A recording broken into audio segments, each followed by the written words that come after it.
Bien, donc on va aller voir comment rapidement créer un portfolio personnel et l'alimenter. Je vous conseille de voir les précédentes vidéos pour pouvoir aborder celle-ci sereinement. Donc je vais aller dans mon e-portfolio et la première chose qu'il faut bien comprendre, c'est que dans les accès que l'on paramètre pour le e-portfolio, c'est bien pour atteindre la page d'accueil. Par contre, pour chacun des portfolios que va contenir mon e-portfolio, je vais pouvoir, à la création d'un portfolio, décider à nouveau son accessibilité. Donc si par exemple je crée ici un nouveau portfolio, j'ai la possibilité ici de rajouter une extension qui sera spécifique à ce nouveau portfolio. J'ai la possibilité de rendre visible dans le menu de l'e-portfolio celui que je vais créer et aussi de pouvoir gérer précisément, uniquement pour ce portfolio, son accessibilité.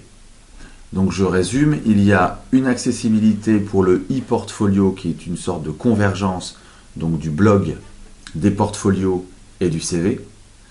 Et pour chacun des portfolios, vous avez la possibilité de gérer finement les droits d'accessibilité. Donc créons celui-ci. Je vais ici lui donner un nom en rapport. Je vais le garder visible dans le menu de l'e-portfolio. Donc on pourrait se demander pourquoi ce lien-là. En fait, tout simplement, je pourrais communiquer directement l'adresse de ce portfolio à quelques-uns et le rendre invisible à l'intérieur de mon e-portfolio qui lui est visible par tout le monde. J'enregistre. Et si je retourne à l'affichage de mon e-portfolio, donc toujours dans un nouvel onglet,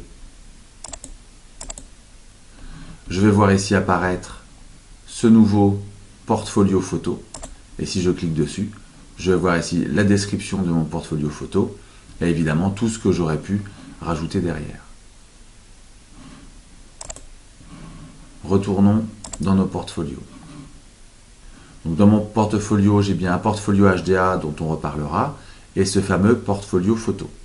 Si je retourne dans mon portfolio photo, je me rends compte que en plus du portfolio, j'ai la possibilité de créer des catégories. Je vais donc par exemple ici créer plusieurs catégories. Une première que je vais appeler paysage, d'enregistrer. Je vais créer une catégorie portrait. Mes catégories sont donc créées et quand je retourne dans mon portfolio photo et que j'ajoute une entrée à l'intérieur de ce portfolio, donc cette entrée, ce qu'ils appellent un élément dans le portfolio, est tout simplement un espace d'édition dans lequel je suis libre. Donc par exemple, ici, je vais pouvoir donc à l'intérieur de ce portfolio, pouvoir soit charger un fichier, soit ici, y mettre les photos que j'aurais prises à ce moment-là. Donc allons-y. Et ainsi de suite. Donc je pourrais très bien les centrer, évidemment. Je peux habiller ma page sans problème, puisqu'ici je suis dans un espace d'édition. Important, c'est donc cette entrée que je vais rattacher à une des trois catégories. Donc comme ici je suis allé à Port-en-Bessin faire des photos de paysage, je choisis la catégorie paysage. J'enregistre. On se retrouve donc ici dans notre portfolio photo avec un élément qui s'appelle sortie Port-en-Bessin, qui contient donc ce qu'on vient d'éditer.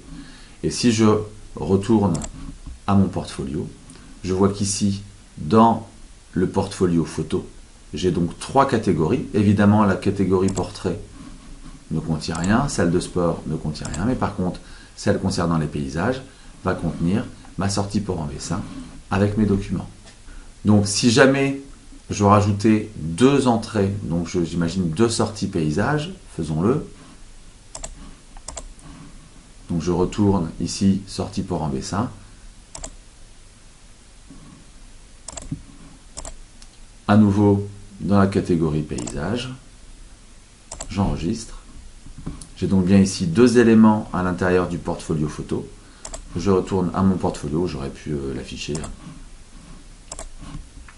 À l'intérieur de photos, je retrouve bien mes paysages.